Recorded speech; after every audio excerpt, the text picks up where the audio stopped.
रहीम। अगर कोई गुनाह वाली वीडियो सेंड करता रहा और उसको शेयर करता रहा, अब वो इससे तौबा करना चाहता है तो उसकी तौबा की क्या सूरत होगी।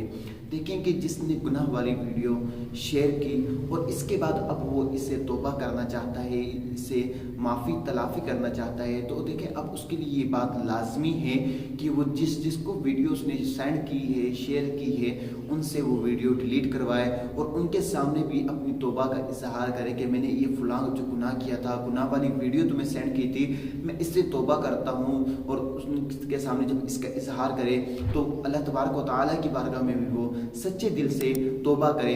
हाँ, जिनको उसने वीडियो सेंड की वो डिलीट नहीं करते तो अब इसका गुनाह उस पर नहीं होगा, क्योंकि वो अपने गुनाह से तौबा कर चुका और उन्हें वो कह चुका कि इस वीडियो को डिलीट कर दें। और सैयद आला हज़रत रहमतुल्लाहि तआला अलैहि इरशाद फरमाते हैं कि तौबा वो नफीस अमल है कि जो हर गुनाह को माफ़ करवा देती है। तो इससे पता चला कि जितना भी मर्जी गुनाह हो, अगर सच्चे दिल से तौबा कर ली जाए तो अल्लाह तबारक व तआला उस तौबा को कबूल फरमाता है। अल्लाह ताला मुझे और आपको गुनाहों से तौबा करने की तौफीक अता फरमाए। आमीन बिजाहि नबिल आमीन सल्लल्लाहु अलैहि वसल्लम।